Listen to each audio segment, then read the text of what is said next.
Sanctus, Sanctus, Sanctus Dominus Deus Sabaoth.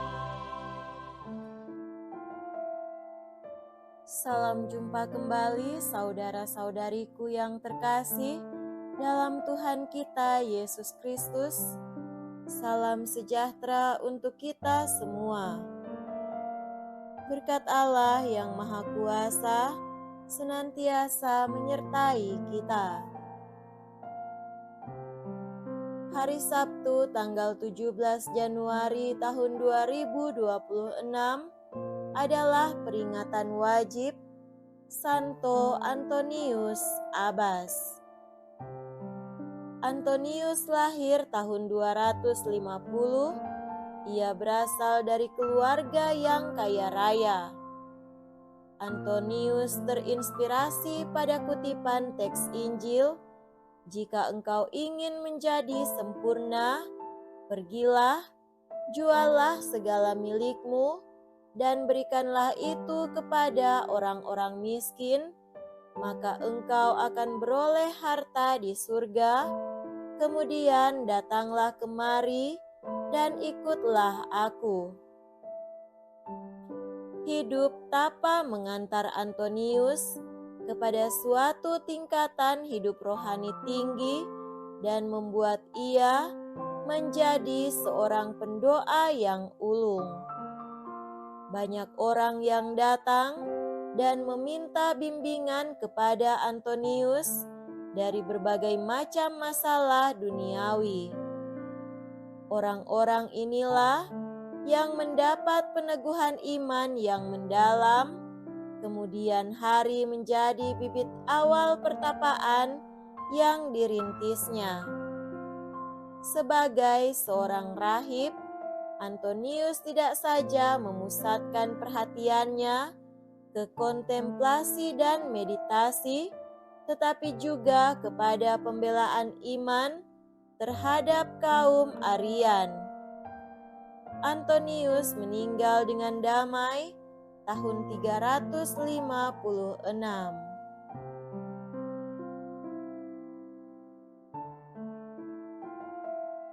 Marilah kita mendengarkan dan merenungkan bacaan-bacaan kitab suci. Dalam nama Bapa dan Putra dan Roh Kudus. Amin. Bacaan pertama dari kitab pertama Samuel bab 9 ayat 1-4, dilanjutkan dengan ayat 17-19 dan bab 10 ayat 1a. Ada seorang dari daerah Benyamin, namanya Kisi bin Abiel, bin Zeror, bin Bekorat, bin Afia. Ia seorang suku Benyamin, seorang yang berada. Orang ini punya anak laki-laki, namanya Saul, seorang muda yang elok rupanya. Tidak seorang pun dari antara orang Israel lebih elok daripadanya. Ia lebih tinggi daripada setiap orang sebangsanya dari bahu ke atas. Kisi ayah Saul itu kehilangan keledai-keledai betinanya.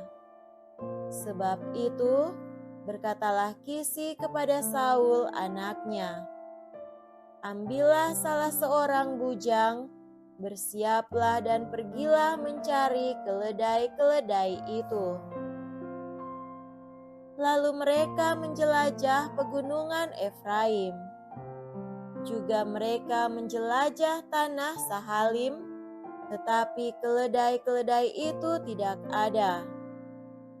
Kemudian mereka menjelajah tanah Benyamin, tetapi tidak menemuinya. Ketika Samuel melihat Saul yang datang minta petunjuk, bersabdalah Tuhan kepada Samuel, "Samuel, inilah orang yang kusebutkan kepadamu itu. Inilah orang yang akan memegang tampuk pemerintahan atas umatku." Sementara itu, Saul datang mendekati Samuel di tengah pintu gerbang dan berkata, "Maaf, di mana rumah pelihat itu?" Jawab Samuel kepada Saul, katanya, "Akulah pelihat itu. Naiklah mendahului aku ke bukit. Hari ini kamu akan makan bersama-sama dengan daku. Besok pagi aku membiarkan engkau pergi, dan kemudian aku akan memberitahukan kepadamu segala sesuatu yang ada dalam hatimu." Maka keesokan harinya, Samuel mengambil buli-buli berisi minyak, dituangnyalah ke atas kepala Saul, diciumnyalah dia sambil berkata, "Sungguh, Tuhan telah mengurapi engkau menjadi raja atas umatnya Israel. Engkau akan memegang tampuk pemerintahan atas umat Tuhan, dan engkau akan menyelamatkannya dari tangan musuh-musuh di sekitarnya." Demikianlah sabda Tuhan. Syukur kepada Allah.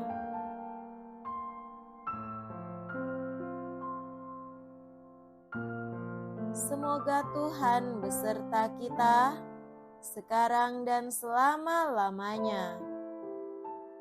Inilah Injil suci menurut Santo Markus. Dimuliakanlah Tuhan. Injil Markus bab 2 ayat 13 sampai 17. Sekali peristiwa, Yesus pergi ke pantai Danau Galilea dan semua orang datang kepadanya. Yesus lalu mengajar mereka. Kemudian ketika meninggalkan tempat itu, ia melihat Lewi anak Alfeus duduk di rumah cukai. Yesus berkata kepadanya, "Ikutlah aku." Maka berdirilah Lewi, lalu mengikuti Yesus. Kemudian, ketika Yesus makan di rumah Lewi, banyak pemungut cukai dan orang berdosa makan bersama dengan dia dan murid-muridnya, sebab banyak orang yang mengikuti dia. Waktu ahli-ahli Taurat dari golongan Farisi melihat bahwa Yesus makan bersama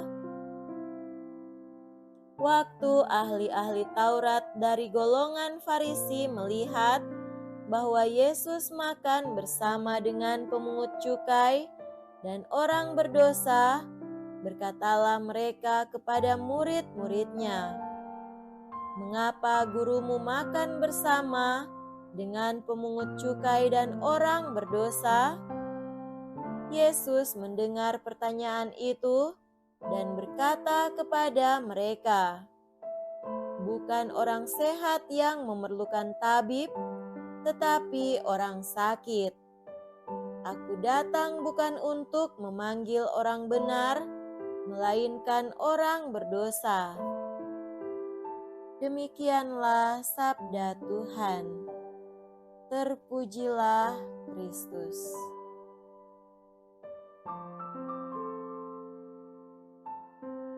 Saudara-saudariku yang terkasih dalam Tuhan kita Yesus Kristus, tema renungan kita pada hari ini adalah setiap orang dipanggil oleh Tuhan menurut misteri kasih-Nya. Hari ini umat beriman Kristiani di seluruh dunia memperingati kesaksian hidup iman, keteladanan, dan penyerahan diri Santo Antonius Padua. Di balik peringatan ini, gereja sebetulnya mau mensyukuri, menghormati, merenungkan, meneladani, belajar dan memohon doa dari Santo Antonius untuk mendoakan kehidupan iman dan kesetiaan kita kepada Kristus. Santo Antonius terkenal sebagai seorang rahib yang hidup di padang gurun, dan di padang gurun ia menyerahkan diri seluruhnya kepada Tuhan melalui hidup religiusnya. Bacaan pertama pada hari ini dari kitab Samuel berkisah tentang perutusan Samuel dan panggilan Saul. Dari padang gurun, melalui Nabi Samuel, Tuhan memanggil, memilih dan mengurapi Saul untuk menjadi pemimpin umat-Nya. Nabi Samuel ditunjuk oleh Allah untuk memanggil, mewahyukan, mengurapi, dan menyucikan Saul untuk memelihara hidup, panggilan dan perutusannya sebagai seorang pemimpin Israel. Ketika melihat Saul, berkatalah Tuhan kepada Samuel, "Inilah orang yang kusebutkan kepadamu itu. Orang ini akan memegang tampuk pemerintahan atas nama umatku." Kemudian Samuel mengambil buli-buli berisi minyak, dituangnyalah ke atas kepala Saul, diciumlah dia sambil berkata, "Bukankah Tuhan telah mengurapi engkau menjadi raja atas umat-Nya Israel? Engkau akan memegang tampuk pemerintahan atas umat Tuhan, dan engkau akan menyelamatkannya dari tangan musuh-musuh di sekitarnya." Saudara-saudariku terkasih, Injil Markus hari ini tidak sekedar berkisah tentang Yesus memanggil Lewi menjadi murid-Nya.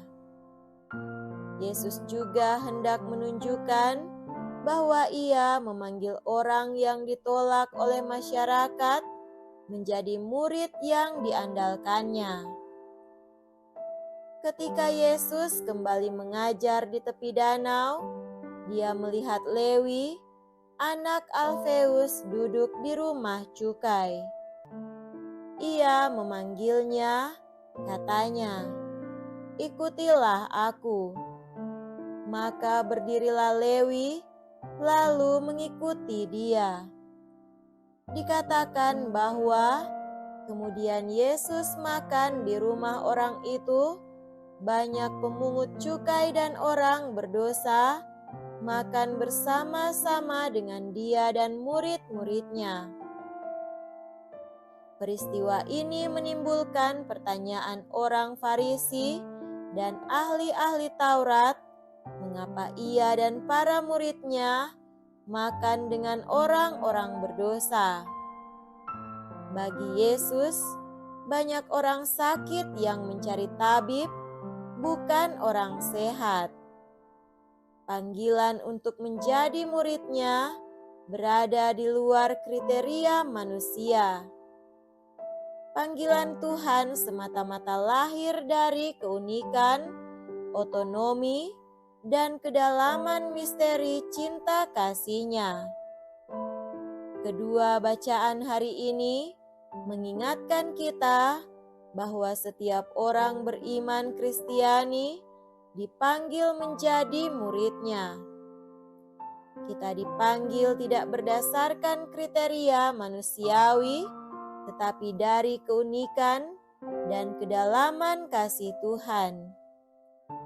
Kita dipanggil seperti Saul, Lewi, dan Santo Antonius dari keadaan rapuh kita masing-masing untuk menjadi murid Tuhan.